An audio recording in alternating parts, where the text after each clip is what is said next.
Welcome to Sound Bites, hosted by registered dietitian nutritionist Melissa Joy Dobbins.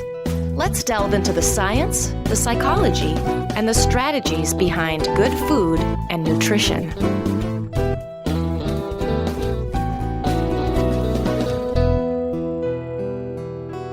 Welcome back to the Sound Bites podcast. Today's episode is about the science and shame of infant formula and some secrets you may not know.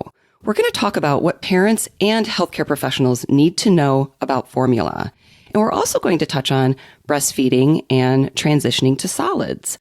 My guest today is Dr. Elieke Kearns. She is a registered dietitian, has a PhD in nutrition, and she's on a mission to make food less confusing through her nutrition research expertise, consumer packaged goods background, and deep appreciation for the complexities of food.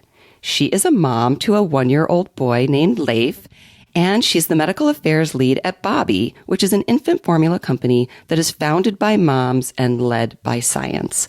Welcome to the show, Elieke. Thank you, Melissa. I am so incredibly happy to get to chat with you again. I think I told you last time, this is my personal favorite podcast, and I'm not just saying that because I'm here with you. I really, truly mean it. So it's a big honor to be able to get to hang out virtually with all of your listeners again and talk about a completely different topic this time. That's right. Yes, you were on the show back not that long ago, actually almost exactly 1 year ago. It's episode 162. It's one of my most popular episodes. It's talking about digestive health, prebiotics, probiotics, and fermentation. And that was sponsored by PepsiCo. That's where you used to work. I'm so excited to hear about your journey into this new position that is very tied to you being a new mom. I do want to mention also that this episode is sponsored by Bobbie, the company that you work for, and we thank them for their support of the podcast. And I'd really love for you to share some information about your background so we can get to know you better. But also, like I said, it's really directly related to the work you're currently doing in this new job. So I want you to tell us a little bit about Bobbie as well. Yeah, I know. It's so funny because I'm sitting in the exact same chair in the same spot as where I was when we last talked. And in true COVID style, I am still sitting here and I'm just working. My work life, my personal life has completely evolved into something different. So when we did that last podcast and got to geek out about probiotics and prebiotics, I was very pregnant with our little boy. I delivered in October of 2020. And was on maternity leave from PepsiCo. Throughout my maternity leave, I very much was planning to actually go back to Pepsi. I had this amazing transition plan for maternity leave so that when I would come back, it'd be all smooth sailing.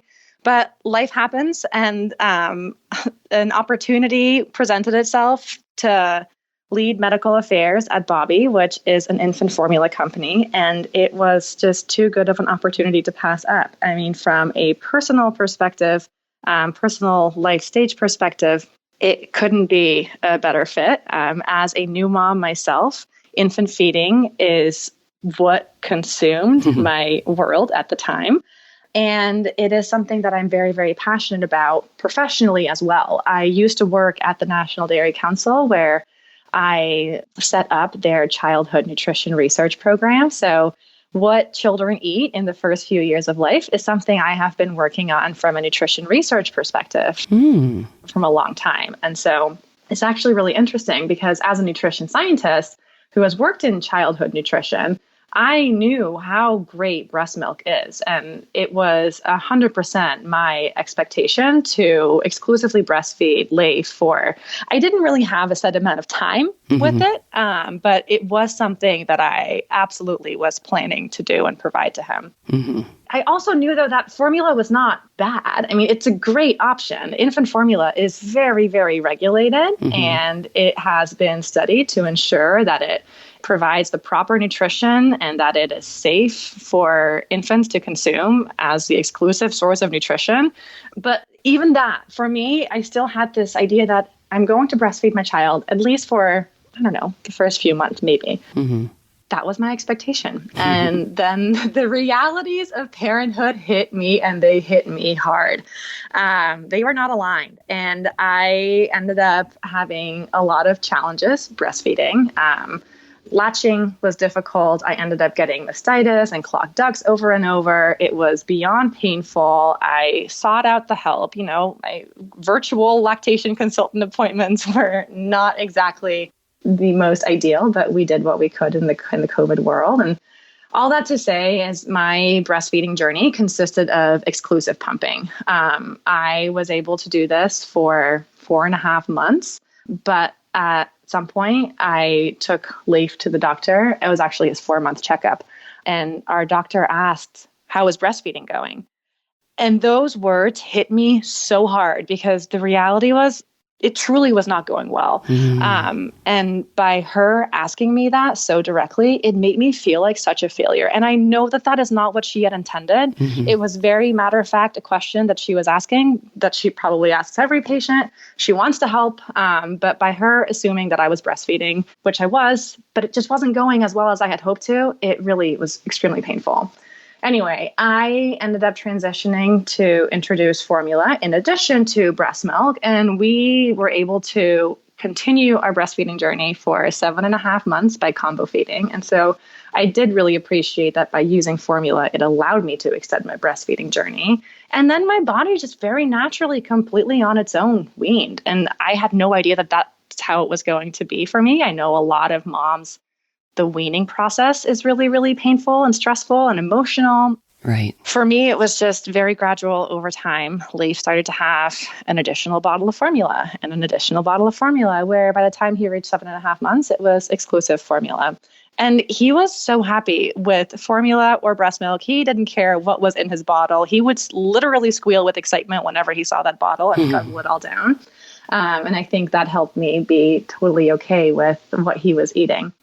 I don't think I really understood the impact of my infant feeding journey that it had on my mental well-being and just on how consuming it truly was until I put that pump away into storage. And I had this moment of just, like I was subconsciously counting every single ounce of milk that I was producing. I know. And also every single minute that went between feedings. Yeah. I mean, at that point, I was back to work. So I was working a full-time job, but also in between meetings, keeping track of every single second to make sure that I had enough food or that I was, alleviating my own self so that I wasn't in pain. It's a lot. Parenting is really, really hard. And I knew it was going to be hard, but it wasn't until I went through it myself that I really had that appreciation for it. So all that to say, that's a very long roundabout way of saying it's all important. Thank you for sharing it. It leads me to being beyond passionate of what it is that I get to do in my professional job day in, day out. And that is, I get to help parents feel confident in what it is that they decide to feed their child. Now, I have the opportunity to work for a company who, yes, we are an infant formula company, but we are mission driven and we are here to support every single feeding journey. Every baby has a unique feeding journey. And whether you as a parent decide to exclusively breastfeed, exclusively formula feed, or do some combination of the two, Bobby is so proud of you. And we are here to support you. We have incredible resources from lactation consultants to dietitians to pediatricians who will help you, whether that is with advice or resources or tools or tips or tricks or tactical how-tos. That's wonderful. So I have I don't know if it's a random question, but how did the name Bobby come about? I bet there's a story. Oh, great question. Bobby was founded by Laura and Sarah. Laura is our CEO. She is a mom to 3 adorable children. And Laura's oldest used to not be able to pronounce the word bottle, and she would call it a Bobby instead. And so that is where the name comes from. Okay, very good. I've been curious about that since day one, and I never asked you. I'm glad you shared that. And we are going to talk a little bit later about transitioning to solids, because you said like exclusive formula at 7.5 months, but I'm guessing you started solids like around 6 months? Correct. Yeah. I mean, watching Leif eat real food as a dietitian, that is my passion. That is my joy. So we did introduce solids. It was around 4.5 months. We waited until he was able to set up and had the developmental and motor skills to be able to handle food. But yes, we can definitely talk about that more. Yeah, because we're going to talk, I'm going to share a little bit about my breastfeeding story. You and I've talked a little bit about this, and I've mentioned a few little snippets on the podcast, but, we're going to talk about guilt, shame, fears between breastfeeding and infant formula. It's really complex. And as you said, a very emotional topic, a very emotional time. But we're also going to talk about what is infant formula, what goes into it. And then you've got some kind of interesting news to share with us too that ties into Bobby's mission about formula that's being imported from Europe. So do you want to touch on that briefly? And then we're going to get into that more as we wrap up. Yes. So, Bobby, we launched in January of 2021, just a few months ago. And like I mentioned, we are founded by moms, Laura and Sarah, who were looking for a European-inspired infant formula for their own kids. And they wanted something that wouldn't require them to illegally import formula into the United States from Europe. And they wanted something that met FDA requirements so that they could feel confident in feeding it to their own babies without having any risks or concerns about food safety. This was not something that was on the market. They themselves, as well as me, and when I was in my virtual mommy group this last year, were bombarded with recommendations from other new parents to import formula from Europe because there is this idea that ingredients are of higher quality and a higher standard in Europe and therefore better for their children. Now, as a new mom, when you are making the decision to feed your child formula, this is the first time you're making a food-related decision. And we know as dietitians, food is emotional, let alone deciding what food to feed your newborn. So if you believe that a formula from Europe is the absolute best, you will do whatever it takes to give that to your child. Turns out, though, that importing formula from Europe, while that product is great for children in Europe and meets all of the regulations in Europe, the regulations are different in the United States, and the FDA, who ensures food safety, does not have any oversight in terms of how formula is imported from Europe. So you don't know what those storage conditions are. You don't know how it is getting here. It could very well get dented if it does get here. And that is a really, really big if, because the FDA actually has what is called a import alert list or a red list that specifically outlines infant formulas that are not allowed to be sold in the United States.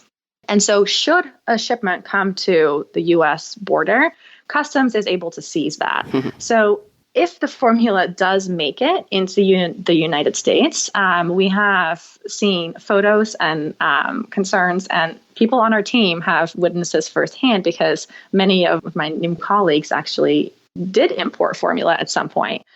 Oftentimes what they would get in the mail is a dented can, or packaging is removed, or if packaging is on it, it is not in English. And there are a lot of risks with all of that. And I know we're going to talk about a little bit more later, but the really big risk is, should there be a recall in Europe, because it is not an FDA regulated product, parents in the United States who bought this through a third-party website are not going to be notified by the European manufacturer because they don't know that that parent has the product.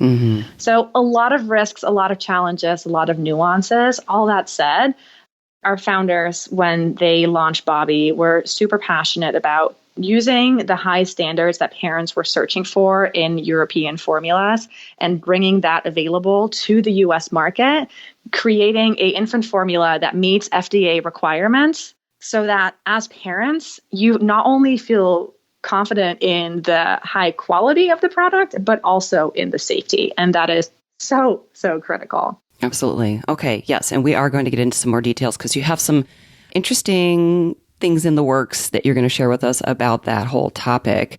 But let's go back to the guilt and the shame around breastfeeding and infant formula.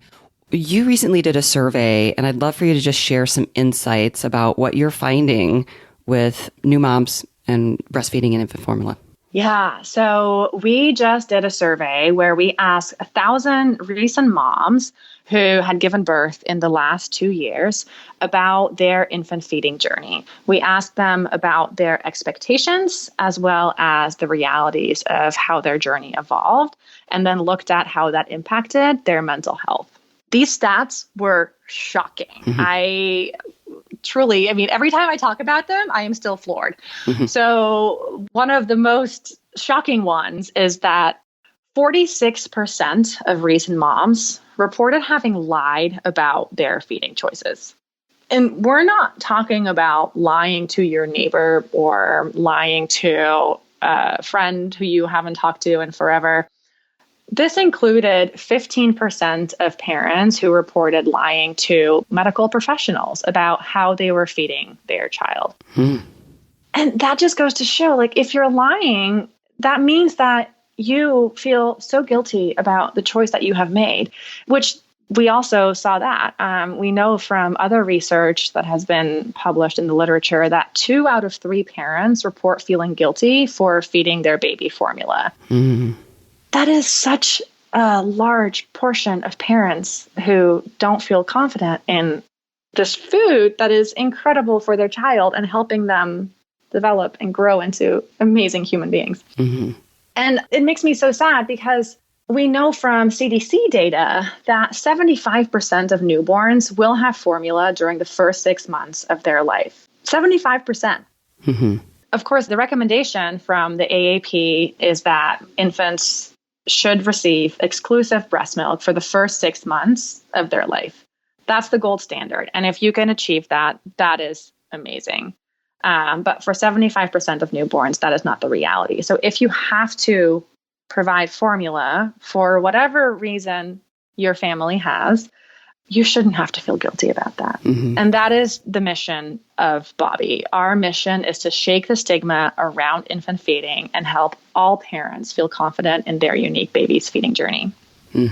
Maybe now's a good time for me to share my journey. I won't get into all the details and make this a long story, but also as a fellow dietitian, I had no problems with infant formula, but we do hear that message, breastfeeding is best, and that was my intention. And I was one of those moms that didn't have a high milk production like you. When I started pumping, I counted every single ounce. And was a little nervous sometimes when, okay, I'm going to be gone for a meeting and there's 4 ounces of breast milk in the freezer and that's what he's going to get for that feeding. Or even the few times when, I had pumped maybe 5 or 6 ounces, but I would tell the caregiver, whether it was, my husband always did exactly what I told him because he's a good guy. But in-laws or whatever, even some of the more medical professionals, I would say, don't give him more than 4 ounces because he will spit it up. And what they do, they'd give him the 5 or 6 and he'd spit it up. And I was like, that was liquid gold. Like, I made that and I told you and you betrayed me. But anyway, it was very stressful in the sense of counting every ounce, counting the hours in between. I had one of my best friends was a registered dietitian and a lactation consultant. And I had her on speed dial because let's face it, I was nursing a lot. My son was a slow feeder. I don't know if that was the technical term, but I didn't know. It was just a lot to learn. And so every time I would call my dietitian, lactation consultant friend, I would learn something new, like every day. I'd be like, oh, I didn't know that. Okay. And I would say overall, I had a good experience, but it wasn't easy. That's for sure. I got thrush at one point, which was really painful. My son seemed fine, but when I took him to the pediatrician at his 6-month visit, he weighed less than he had at his 4-month visit. And that's when I knew. Obviously 6 months we were going to start introducing solids anyway, but I knew that I needed to supplement with formula, which again, from a dietitian and a nutrition and a safety standpoint, I was fine with that. But from the weaning standpoint, I was very anxious and worried for a good 24 hours. I'm glad it was a short window of time about how he was going to respond to that. Because I thought if I start giving him formula and he wants to nurse and my milk is going to go down, the less I nurse, the more my milk is going to go down. Is he going to be upset? And thankfully, that's not what happened. I introduced the formula. We nursed, I don't know if it's called on demand or just, whenever, like in the morning or at bedtime. And he started solids and all of that went really well. And around 9 months is when he completely weaned off of breastfeeding. And it's kind of good, but it's kind of sad. I didn't know when the last time that I was going to nurse was, because I didn't know it was the last time at the time. But it all worked out fine, and his growth picked back up and he was absolutely fine. But, again, even as a health professional who is completely 100% fine with formula, I think it just shows that every journey is unique. It's complex. There's a lot of different feelings involved. So that's my story. And I'm just so grateful that we had infant formula and that I didn't have to just resort to breast milk, because obviously that wasn't enough. I love that. I really appreciate you sharing that. And I think it truly highlights that every journey is so unique. And instead of feeling guilty about that or being shamed about it, I want to get to a place where we can celebrate those unique journeys. Yeah, absolutely. So now maybe is a good time for us to really talk about what is in infant formula, what's the science and the regulations, what goes into it. If you could give us an overview and some of the details about infant formula itself, obviously in the US, and then we can talk about transitioning to solid foods. I know you've been going through that and it's fun. And then we'll wrap back up with the imported formula. Yeah, absolutely. Let's dive into it. It is so complex. Infant formula is a good topic to nerd out over, and I'm going to do my best to make it approachable for everybody listening. Let's just start by level setting and acknowledging that this is an overwhelming category of food. The New York Times actually published a Wirecutter article earlier this year where they reviewed different infant formulas. They reviewed 50 different types of infant formulas, and that is so many. That means that as a new parent, if you decide that you're going to use infant formula, that's not the end of your decision. Now you have to decide which one of those 50 infant formulas is appropriate for my family. And before we dive into all of the nuances, I do want to take a step back, and hopefully this gives some peace of mind to everybody listening who is just feeling their anxiety creeping in as we're talking about the sheer number of decisions that come with this. And that is that the FDA very closely regulates what can and cannot be in an infant formula. So if you choose to give your child infant formula and the product that you have landed on says infant formula on the label, and the label is in English, then you can be confident that that infant formula meets all of the FDA requirements for both quality as well as for nutrition. And so if your child is thriving on that infant formula, then that is the right product for him or her. And so we can dive into the nuances a little bit here. And the first thing to understand with infant formula is that it's intended to be an effective substitute for breast milk, which is why it is very closely formulated to mimic the nutritional breakdown of what you find in breast milk. So what that means in terms of percentage of protein, of carbs, and of fat is that the breakdown for both of those foods, for formula as well as breast milk, it's about 10% protein, 40% of the calories will come from carbohydrates, and 50% of the calories will come from fat. Then, of course, there are vitamins and minerals. They make up a very small percentage, but that does not mean that they're not important. They're extremely important and also extremely regulated. We can talk a little bit about each of those bucket categories, which is how I like to help parents figure out what formula might be best for them. And the first macronutrient to really talk about is protein. There are different types of infant formula, and those types are heavily dependent on what type of protein is used. Majority of the infant formulas in the market are going to be cow milk-based formulas. It's going to be appropriate for majority of the infants. It's the most studied, and it's the closest to breast milk. But there are some other types of formula out there. There are soy-based formulas out there, and then there are also specialized formulas. But since the majority is cow milk-based infant formulas, let's talk about that. Okay. So the proteins in a cow milk-based infant formula are going to be two different types. And these two different types of protein are whey protein and casein protein. Whey and casein are actually the two types of protein in all mammalian milk, in cow's milk, in goat milk, as well as in human milk. And both of these proteins are high quality. and complete protein, but they function different in our bodies, and they're different in how our babies digest them and how they react with the acid in our stomachs. So whey protein remains soluble at a low pH. And for all the dietitians listening, you all are like, yeah, I get it. But what that really means is that whey proteins stay liquid when they interact with the acid in your stomach. And that means that whey protein empties from the stomach faster. Whereas casein, on the other hand, it coagulates at a low pH. That really means that this type of a protein, it curdles in your stomach and it can take longer for the baby to digest. So if the infant has a cow's protein allergy, statistically, it's more likely that it's the reaction towards casein and not towards whey. Okay. Yeah. And while whey and casein to the nutrition audience might sound familiar, to anyone else listening, you might think that this is the first time that you've heard of whey and casein. But if you live in the United States and you grew up here as a child, I bet you have actually sang about whey and casein when you were little, because little Miss Muffet, she sat on her tuffet eating her curds and eating her whey. We're talking about whey and casein in that nursery rhyme. Yep. So those are the two types. What's also really important is the amount of those two types. So human breast milk consists of 60% whey, and the other 40% of protein is going to consist of casein. This number fluctuates a little bit throughout your breastfeeding journey, but for mature breast milk, the data is clear that 60 to 40 ratio of whey to casein is what we're confident in. Okay, so cow's milk consists of only 20% whey and 80% casein.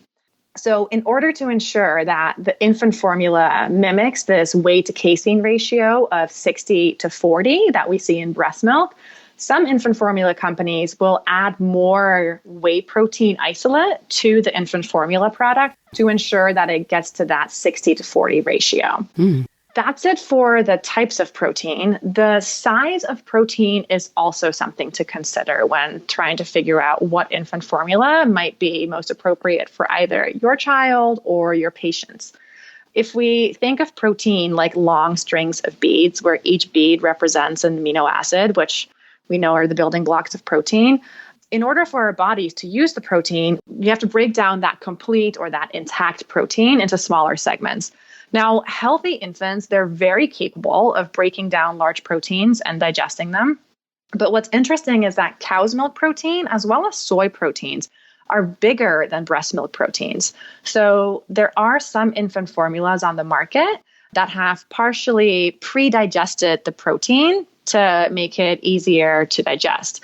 This pre-digestion on a food label, you would see referred to as hydrolyzation. So a partially hydrolyzed infant formula simply means that those big proteins have been chopped down or pre-digested a bit. You could also see extensively hydrolyzed or fully hydrolyzed, meaning that it's broken down into even smaller chains.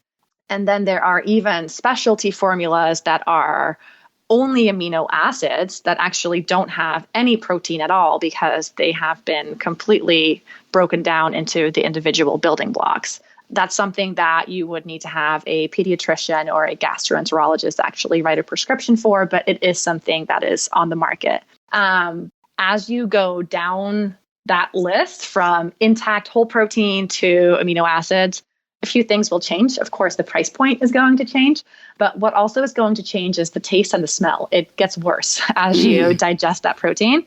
Newborns tend to not really be sensitive to that, but as baby gets older, their taste buds can intensify. So just something to keep in mind, and fun fact, if nothing else. So that's protein. That's going to be the first thing that you'll look for. So with the hydrolyzed, that might be indicated for some babies who are having trouble digesting the regular, and that's something you would talk with your pediatrician about, right? Absolutely. Talk to your pediatrician. They will help you make sure that your unique baby meets his or her needs with the right infant formula. Definitely talk to them, talk to a dietitian, talk to a healthcare professional who can really assess your unique baby's needs. Okay, thank you. Okay, so the next macronutrient will be carbohydrates. And remember, that is making up about 40% of the calories of both breast milk as well as infant formula. Just like there are different building blocks, if you will, for protein, carbohydrates are made up of different sugars. So the three main sugars are fructose, glucose, and galactose. Different combinations and different amounts of these sugars can create different types of sugar. So for example, a galactose plus a glucose forms lactose.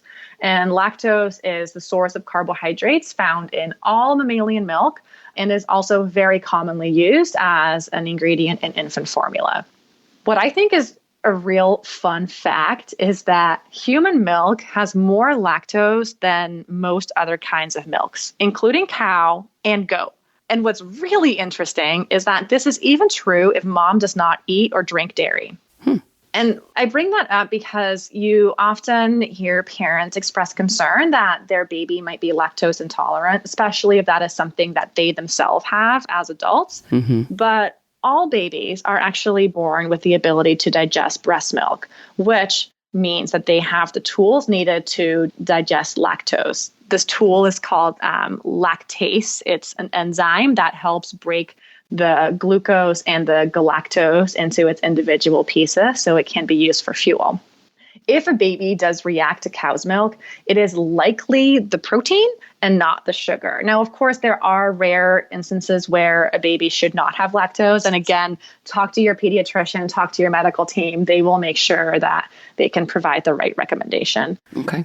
So lactose is one of the types of sugars that you might see in an infant formula. Other types of sugars you might see on the ingredient statement might include sucrose, maltose, corn syrup, glucose syrup, maltodextrin, let's see what else, rice syrup maybe. These are all created by using different combinations and different amounts of either fructose, glucose, or galactose. What's interesting about all those different types of sugars is the sweetness is actually not the same for every single one of them. So sugar, when we talk about the sweetness, the reference point that we often use is sucrose or just white table sugar. If we say that sucrose is 100% sweet, then you compare all the other sugar sweetnesses to that. So lactose, for example, is only 16% as sweet as sucrose. Wow. Whereas corn syrup or glucose syrup can be between 30 to 40% as sweet as sucrose. If infant formulas are using sugars other than lactose, of course, that will be listed on the ingredient statement on the label. And it typically will be a combination. It often is not just sucrose by itself. If sucrose is used, you often will see other sugars as well. What's interesting about sucrose is that in Europe, you cannot include sucrose in an infant formula. In the United States, you can. But if that's something that you are concerned about and you want to avoid, then look at the product, flip over the label, look at the ingredient statement, and it will or will not be listed there, whether or not it's used in the product.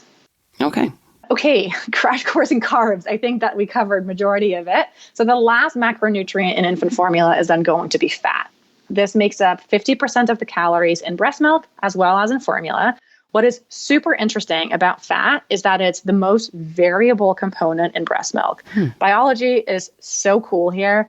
When mom eats fish, for example, the types of fat in her breast milk are going to reflect the types of fat that were in her diet.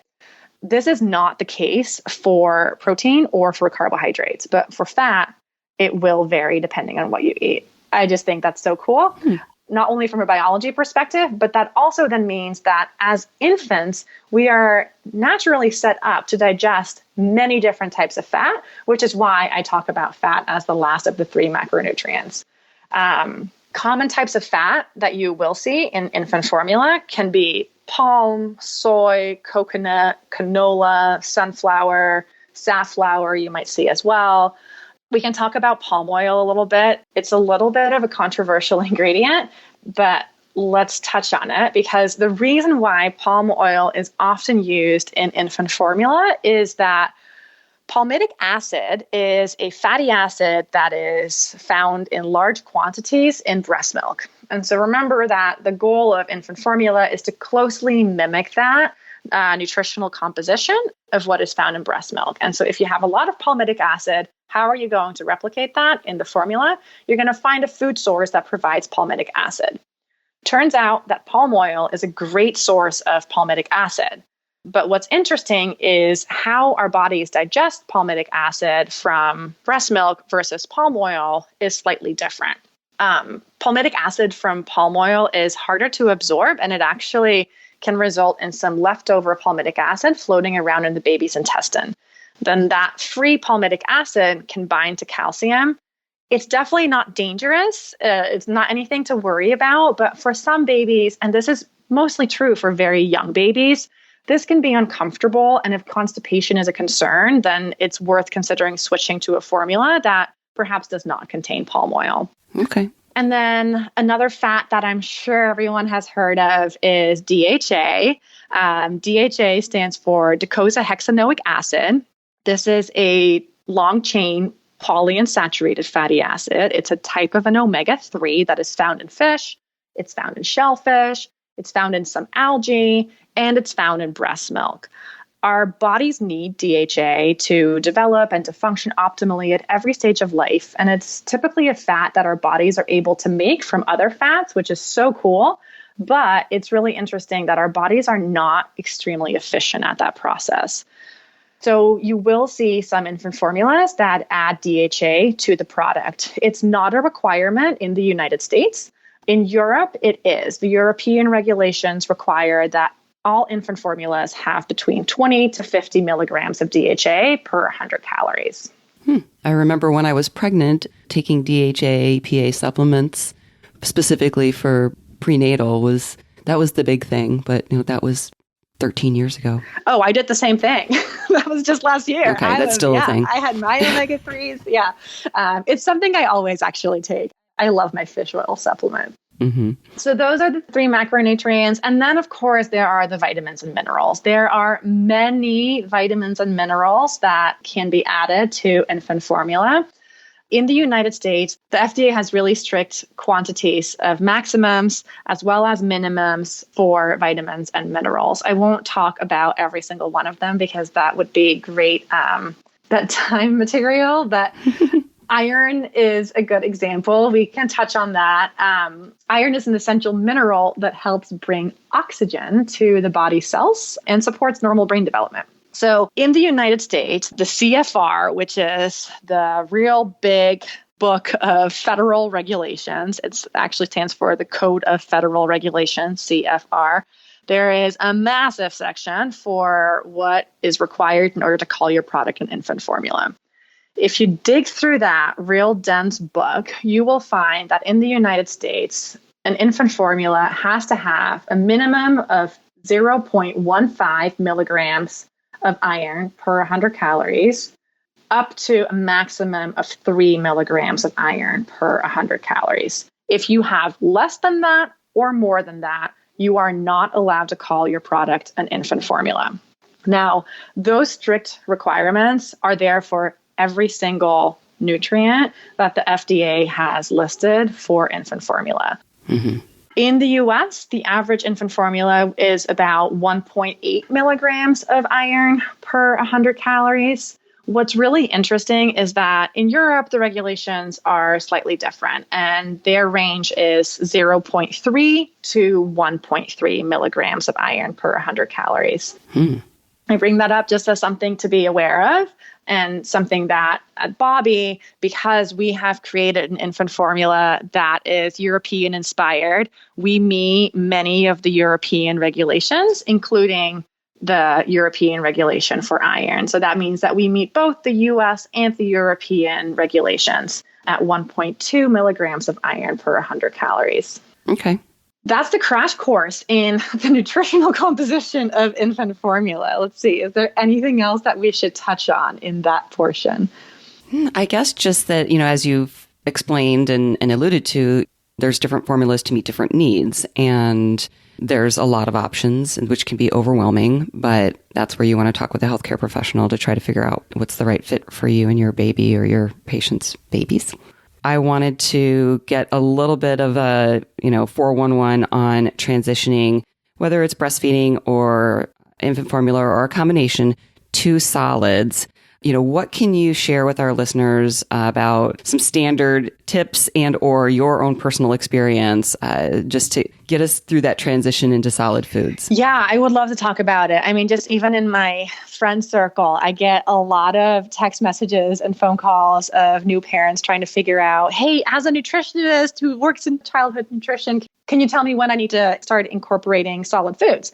And it's something I recognize that I love, but I appreciate that it can be really daunting because there's a lot of things you have to look out for. The recommendation is to start with solids between 4 to 6 months of age, but that is going to vary drastically depending on who your child is. And just like every breastfeeding journey is unique, and just like how every infant feeding journey is unique, every child's solid food journey is also going to be unique. And what you really need to watch out for is those developmental motor skills as well as oral motor development skills. So talk to your pediatrician first and foremost to figure out when it is appropriate to start introducing solid foods.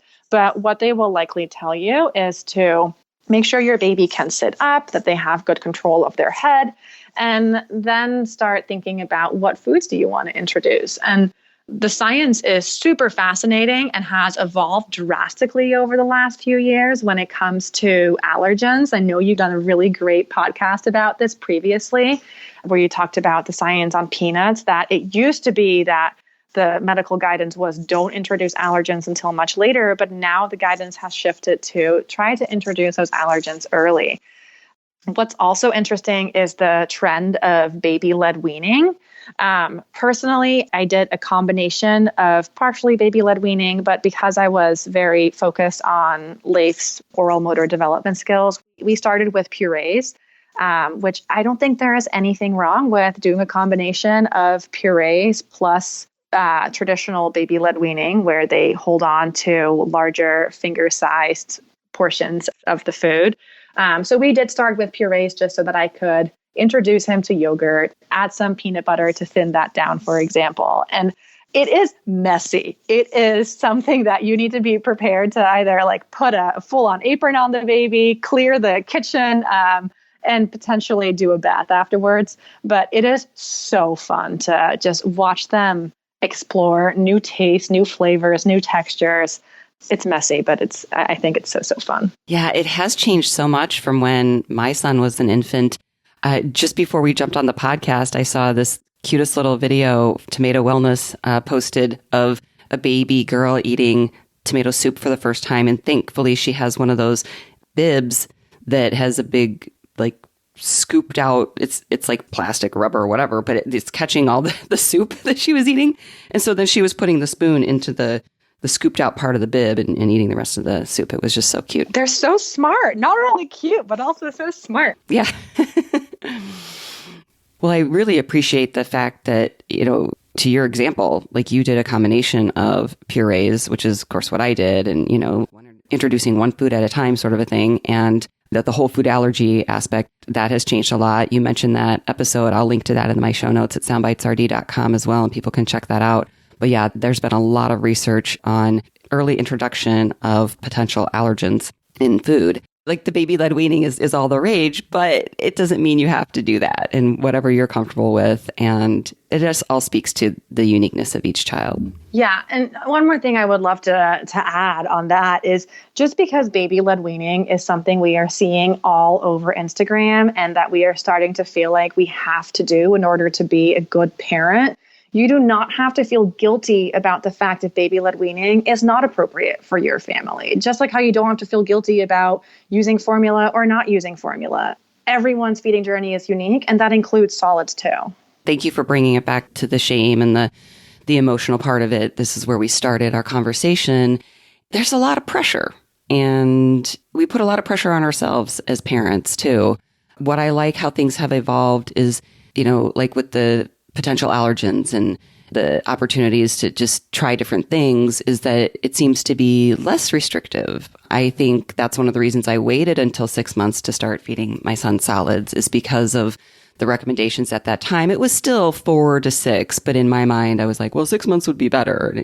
I'm a healthcare professional. I'm not sure, what all kinds of messages I was kind of pulling together to come up with that time frame. But, that was kind of my expectation. And so I think it's so great that there's so much more information out there, so much more support for parents, which is exactly what Bobby is doing. I know we said we were going to kind of circle back to the infant formulas that people are importing from Europe and the issues regarding that. And I know you're working on something that you can tell us a little bit about with regards to that.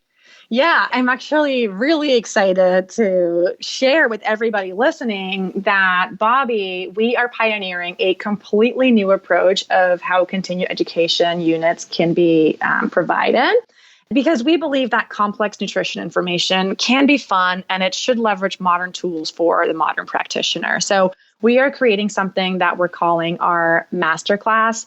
The first one will launch soon. So I invite every single one of you to follow us on Instagram at Bobbie, Bobbie, where you will be the very first to know when this is available. But the first masterclass will be an in-depth overview of the science, the rules, and the nerdy regulations of both European and US infant formulas. Exciting. Yeah, it is going to be really fun, really geeky, but I would love for all of you to join us in that. Absolutely. And I got a sneak peek at it and it's super, super cool. So I'm really excited for you. It's very creative. And along the lines of continuing education, I didn't mention it earlier, but we are submitting this podcast episode to CDR for one free continuing education unit. So stay tuned for that as well. Is there anything else you wanted to share with our listeners about infant formula, breastfeeding, transitioning to solids, just being a parent in general as we're wrapping up here? I mean, I can tell you from my firsthand experience, being so in the thick of it myself still with my 1-year-old, is that being a parent is hard. It is so, so hard. And there is so many decisions that you need to make in those first few months. You should not feel shame for making any single one of those decisions. There is no room for that judgment. You're doing an incredible job. Personally, my feeding journey did not evolve as I had expected it would. My reality was a whole lot harder. And if you are in those shoes, that's okay. You're not alone. I mean, the data that we just collected actually, where we surveyed 1,000 moms, showed that 72% of recent moms said that feeding their baby was much more challenging than what they anticipated. So for me, even just hearing that stat of 72% of other moms feel the same way that I feel about this, it's reassuring. And if you are a healthcare professional who works with new parents, you are boots on the ground and are first in line to be able to really make an impact in helping parents feel confident in their feeding journey. And I hope that some of these stats and resources are helpful for you. We have tons of information at Bobbie that I would welcome you guys to share with your network, with your clients. If you email medical@hibobbie.com, we will be happy to answer any and all of your questions, connect you with our medical experts, provide digital handouts, whatever it may be. We also have a medical community where we invite healthcare professionals who can have an impact in how an infant feeding journey evolves to join our community. So that means if you are a OB gynecologist or a nurse or a lactation consultant or a doula or a dietitian or a pediatrician or a researcher, we would love to have you join our medical community. I think Melissa will share a link in the show notes of how to do that. And if you have any questions, then email us, email me, email medical@hibobbie.com. We are here for you. Thank you for mentioning those resources. I will have links to all of that and more in my show notes, and people can access all of that directly there. Super. Yes. And we do have a full PDF report that features all of the new data that we just published this past August, in addition to video case studies of 10 families who shared their feeding journey from before baby arrived up to 6 months after, to really show those raw realities of how every feeding journey is unique. So I would encourage you to look through that report, not only to have those talking points and shocking statistics ready to go in conversations, but also to look through those case study video reports. Okay, excellent. Yes. And you mentioned Bobby's on Instagram at Bobby. The medical website for healthcare professionals is bobbymedical.com. The Bobby website is hibobby.com. And then, like I said, we'll have links to all of those specific documents that you mentioned as well.